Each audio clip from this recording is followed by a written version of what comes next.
Det der er 17 nyhederne, og vi har haft reporteren Thomas Møller ude ved Landmand Lovmand.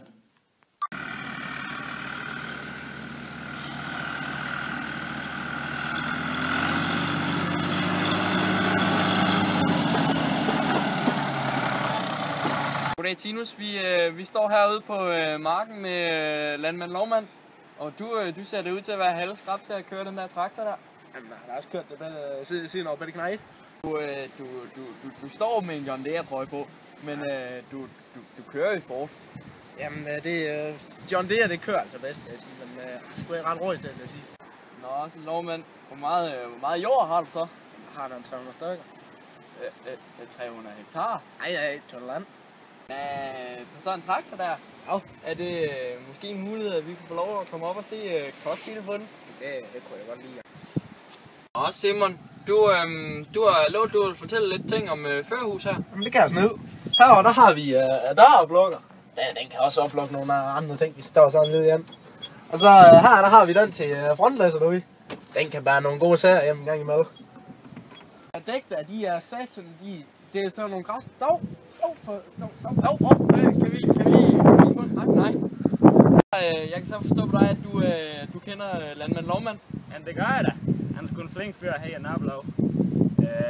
Han har sgu også hjulpet mig på en par ting en gang imellem. Så står sådan lidt igen. Jeg har hørt, at jordtypen den er helt speciel herude i Vestjylland. Jo, men det er da noget godt jord, vi har herude.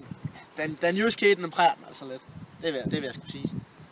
Nu kan vi ligesom fornemme, at det også er begyndt at regne herudenfor. Jamen det er sgu dejligt med førerhus og de nye dragter her i dag. Hvad siger du til at give en lille tur til os her i den her fine traktor? Jamen det kan jeg snelt.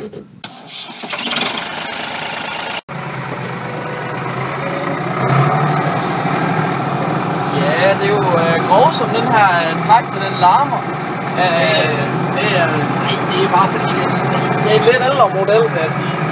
Nå, jeg fik ellers det helt klare indblik af, at det var en hybrid. Hvad? Nej, du får sat nogle større travler i dag, den her. Det vil jeg sgu sige. Det er også noget med komfort i, vil jeg sige. Altså den her, det er jo bare en lille hyggetraktor, vil jeg sige. Jamen, med dine 300 tønder land, eller hvad det var, du kaldte det, så skal du skal jo have noget stort noget. Nej, den er ikke snildt 300. Landmand Lovmand, er det sådan en mulighed, at vi eventuelt kunne se din gård også? Jamen det kan jeg snildt. Den er lige derovre med skorstenen over. Så det kan jeg snildt. Jo, det er da bare at køre så. Super. Og nu er vi så kommet frem til dit værksted. Ja. Og hvad kan du godt lide at lumre herude med? Jamen som I kan se, så har jeg meget træ til at stå. Det kan jeg sgu godt lide at arbejde med. Monstrum til at stå her. Hvad? Jamen det er til græsslåmaskine. Det er klipper over græsslåmaskine. Så ja. Hvorfor sidder den ikke på? Er der noget galt med? Den virker ikke. Det var så lige alt, hvad vi havde herude fra Landmand Lovmand, og vi siger tak for besøget. Jamen selv tak. Det var alt fra Landmand og til vejret. Jeg kan ikke huske, hvad jeg skulle sige.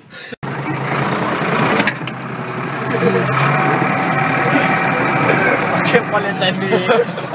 Og ja, jeg står her med Landmand Lovmand. Ja, jeg skal lige have flyttet fingre. Og det der er sexy-kæden. Du flyver ikke. Ja. Filmer du ikke allerede?